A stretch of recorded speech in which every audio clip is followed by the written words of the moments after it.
Hello and welcome to the Feedback Podcast on POV in Nigeria. My name is Henry Igwebike, and today let's talk about the trendiest story coming out of Nigeria, and that is concerning the visit of President Bola Ahmed Tinubu finally to Benue State. And I would love to say congratulations to Pope Leo the 14th, who necessitated that visit of President Bola Ahmed Tinubu to a sub-sovereign in the nation that he governs. I truly do believe, just like every other Nigerian, that it was simply because the pontiff said something about the killing of over 200 people that gave the president, Bola Ahmed Tinubu, the gusto to want to visit Benue State. Remember, this is not the first time. This is not the first time the mayhem was experienced in Benue State, just like it was equally experienced in Plateau State.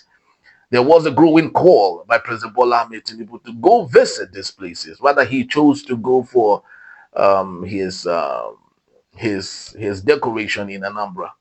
But of course, we're still very excited. He made the stop at Benue. But let's take a little bit a tour into some of the things he said while he was there.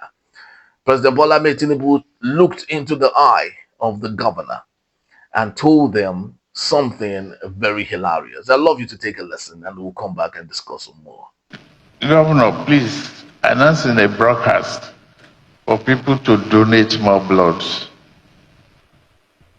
voluntarily to the hospitals. Yeah, so in that particular video, President Bola Ahmed Tinubu said that Governor Hyacinth, Reverend Father Hyacinth, Alia, should do a broadcast asking people to voluntarily donate blood for those that are still alive, of course, placed in different hospitals in Benue State. That the governor should do a broadcast asking people to voluntarily donate blood. And the question that raged in my heart was exactly who is he referring to? Is he asking the rich to go donate blood? Because obviously, the sort of wealthy people we have in Nigeria, they're very so selfish.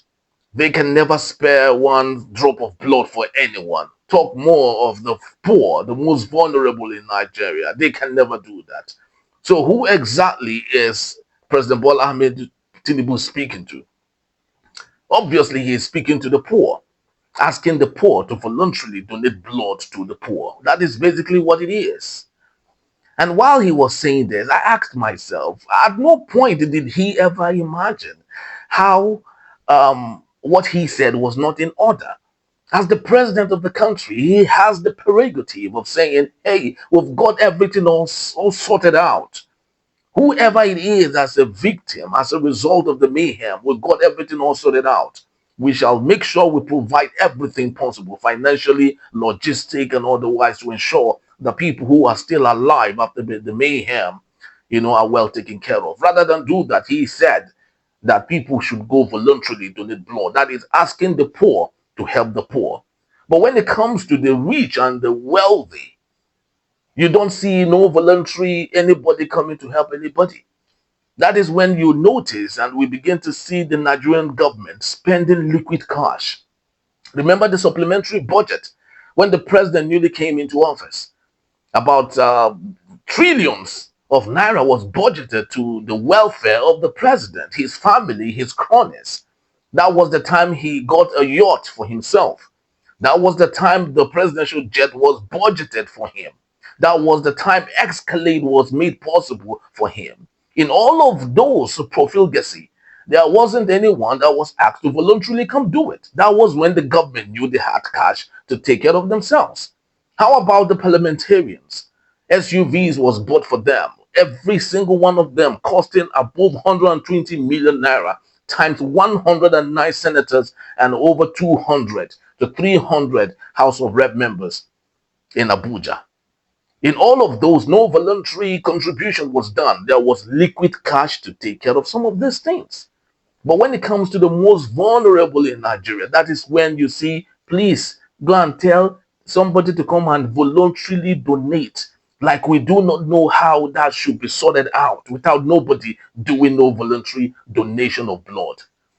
But that is the question, and that is a problem that we find ourselves in the country. When leaders do not prioritize the most important thing, when leaders do not see the most vulnerable as the most important thing, well, that is a sad reality that we found ourselves in Nigeria. We do not know where the solution would come, but we truly do believe that someday, one day, like Martin Luther King had said, we have a dream that one day God would give us a leader that would not ask his sub-sovereign governor to go do a broadcast for people, for the poor, to voluntarily donate blood to the poor, rather than the federal government doing everything possible to ensure that those who are still alive are taken care of. This is my feedback on POV in Nigeria, and I'll see you on another one. Cheers.